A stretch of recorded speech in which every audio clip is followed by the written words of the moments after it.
Hello, welcome back to another Pen Talk. Thanks for tuning in. In the goal of expanding and trying to do things a little differently, we're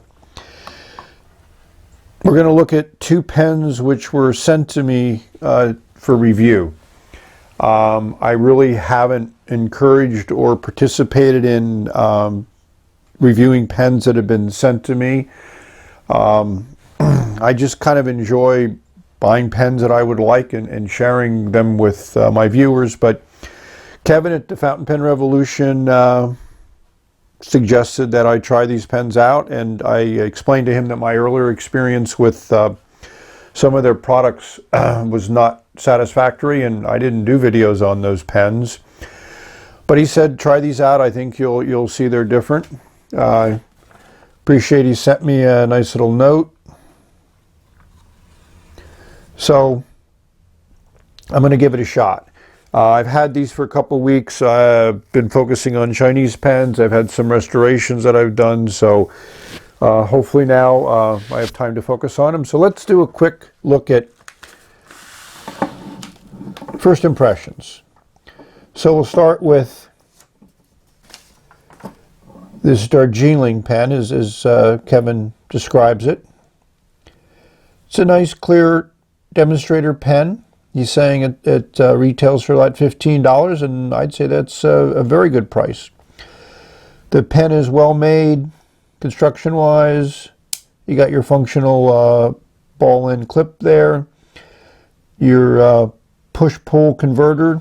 Probably mixed reviews on that from a lot of people, but I'll let you know what I think. I've experienced them a little bit in the past, but certainly they're not common. Classic unscrew cap, about 2 turns to unscrew it. Then you have a nice steel nib, branded. A good size, looks like it could be a number 6 or approximately thereof. Your classic plastic feed in the back. It's the standard design. It fits well in the hand. It's extremely light. It can be used posted. I mean, the pen feels good. That nice little flare out at the end of the section is nice, because when you get down there, if you're not going to get too close to the nib. The threads are okay. You can feel them, but they're not going to interfere in case you want to hold it up higher. So that's the first of these two pens.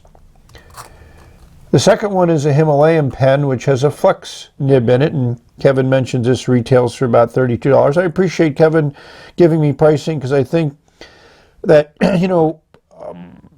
us in the pen community, at least I'll speak for myself, feel that pricing is something that we really need to consider when we make investments in pens. To me, primarily, this is to be a writing instrument, something that I use day in and day out, something that I may share with or even give to some of my friends or associates. And also, it needs to feel good. I need to feel like I've made a good use of my money. As strange as that may seem to some people who look at the money that I do spend on pens. But again, I just enjoy them. I enjoy them from all aspects.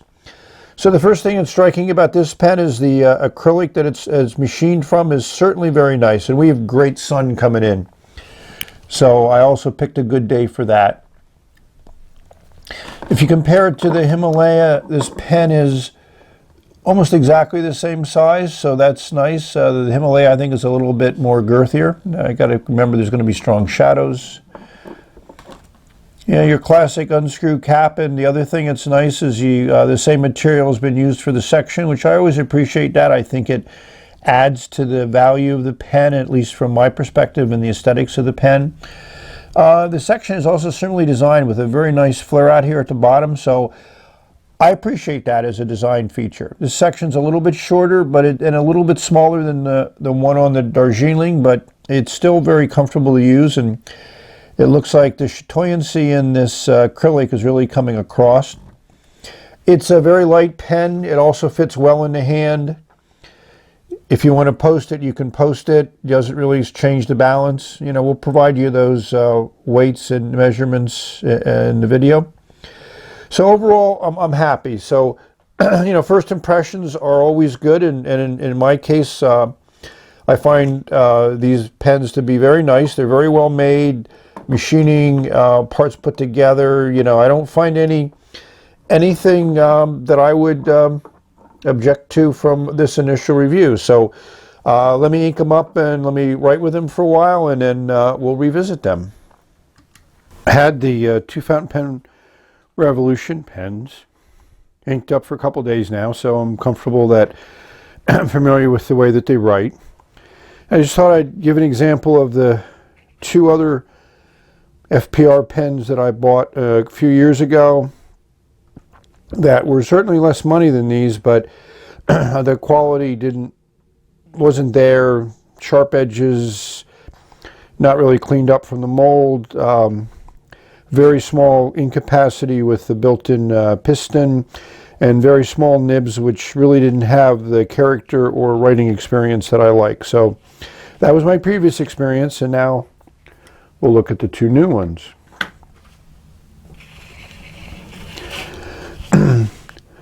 On both of these pens, the finial here on the top unscrews, so if you have any problem with the clip, that's easy to replace. In this one, this cap is solid at the top. In the blue acrylic, the cap is open, so this is a seal also at the top here. I haven't noticed any drying out in the couple days that I've had the pen, so that's probably not going to be an issue, at least from this example. One of the things that I did notice is this bottom band here is loose on this Darjeeling pen. That's not a good QA scenario. So hopefully they take a look at these pens and secure these rings in some manner so they don't come off. So I think the next thing to do is to put nib to paper, because both of these are two very different writing experiences, and I've used the same ink in both pens, so it'll make a good comparison. Pretty significant size difference. Definitely a larger, like number 6 nib on the Darjeeling, and a smaller number 5 nib that's a flex nib on the Himalaya. This section is pretty good size. I would say it's probably a little bit larger than normal, so for those people who like larger sections, this would be definitely a preferable pen to them. This is a smaller section here. I find both sections equally comfortable from a writing experience. As you can see, the length posted is also a difference between them. So larger hands, larger pens. The Darjeeling, smaller hands or smaller pens, the Himalaya. Here we have a close-up of the section and nib. Shows off those differences. Both of them have that nice flare out at the bottom, which I found to be comfortable in writing, but there is a definite size difference between the two pens. I mentioned that the Darjeeling has this push-pull converter. So I had a little challenge when I first inked this up. I did my usual 3 times up and down, hopefully saturating the feed and the nib, and it didn't write. You know, almost like when you fill an eyedropper pen, where it takes a while for the ink to fill and saturate. So after a few minutes of it not writing, I was not pleased and happy, so I just set it aside. I set it upside down. An hour later, I brought the pen out and it wrote, and it's written consistently every time since then. So for those of you with this type of converter, you may experience that condition. I just want to let you know to not worry about it and just give time for that ink to settle into the feed and section before you start writing. On the Himalaya, it has another piston type push-pull converter. It screws on to the section, so it's nice and secure. You know, it's not an overwhelming in capacity, probably a little bit average or slightly above average for most converters. This one was easy to use. It doesn't work the same as the one on the Ahab, which this is similar to, but not the same. One of the things that I noticed that there's some similarities between some of the Noodler's pens, which we feel are made in India, or at least I feel are made in India. But these pens definitely stand on their own and work well as pens. So we're going to write first with the Darjeeling. As you can see, it sits fine in the hand. It's a good sized pen. It can be posted. It makes for a long pen, but the weighting is fine. We'll give you those weights for both pens. The other thing probably notice is this easily could be used as an eyedropper, and that would hold a substantial amount of ink. So that's one way to overcome the small ink capacity in this push-pull converter. But I'm not ready for that amount of ink yet in this pen.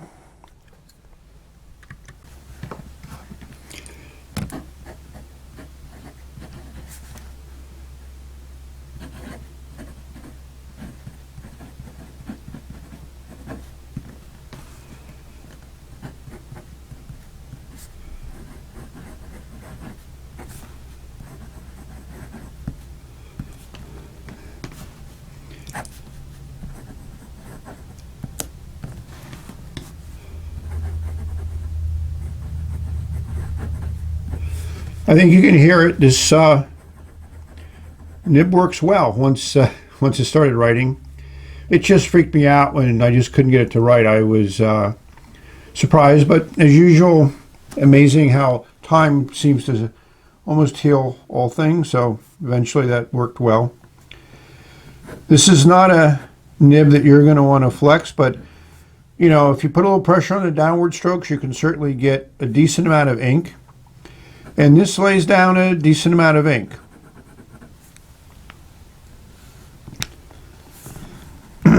So this is Robert Oster Deep Sea, kind of in the teal family. And when I eventually do my teal ink reviews, I'll definitely include this ink.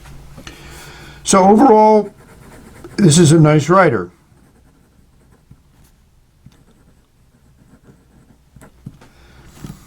Again, good size. Yeah, you have to, hopefully they correct that issue with the loose rings at the bottom of the cap. But, I give this a thumbs up.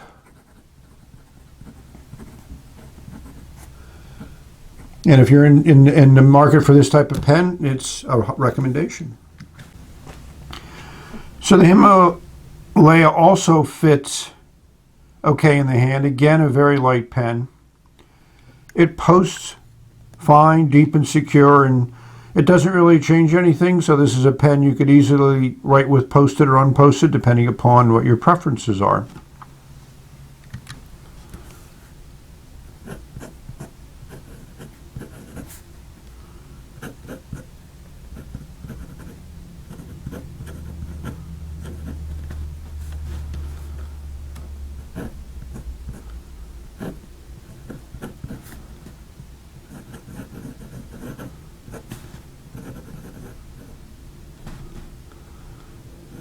I certainly don't want to spell nib with one N, with one I today. So this is a pen that I enjoy the nib on. As you can see, it opens up fairly easily. And this, if you thought the Darjeeling was wet, this is really wet. So I have to admit that I'm extremely happy and pleased with the way this pen writes. With no pressure, it's very smooth and lays down a fine line. So we'll try my flex thing now.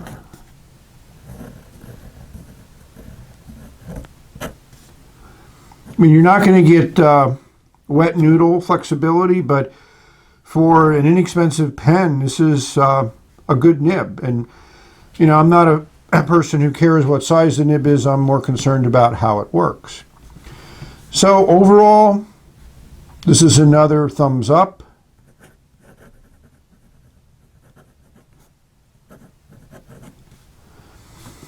These are two nice pens, and at the current time they're on sale. You may probably have see regular sales, so regular pricing is fine, and the sale pricing is very good. So hopefully you've enjoyed this look at my first requested pen reviews. So thank you for watching. And this ink is also Robert Oster Deep Sea. It was in both of them. So may you have wonderful, great writing experiences. Explore the incredible world of pens, inks, and paper. Until next time. Oh, I railroaded. Bye. Oh. That's an interesting way to end the video. You can, looks like, dry out the feed. Bye. I waited a few minutes for the feed to become saturated again, and it writes okay. So you just have to keep in mind that extended flex writing will starve the feed, and reverse writing is very scratchy, really unusable. I never really do that, but you know, you could do some smoothing and things like that to fix reverse writing. So, you know, and why are you buying a pen to write with the nib upside down unless it was designed for that is another matter. So, apologize for this thing at the end. That you know, at least we got to see it now, rather than you experiencing it when you bought the pen. So,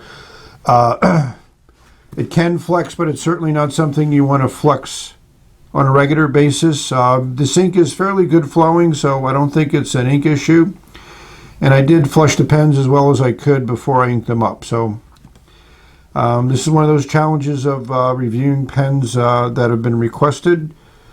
You gotta take what you get.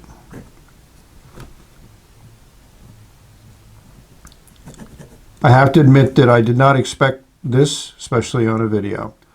So we're going to do a bye again, and see you later. Reviewing pens is being honest about what's happening, so I had to reprime the feed,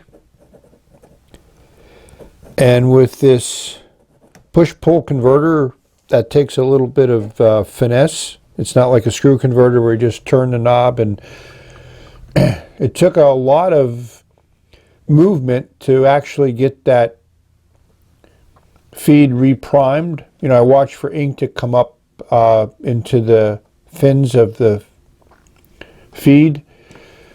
So I don't know how to explain all this stuff. I wanted to get this video out because these pens are on sale.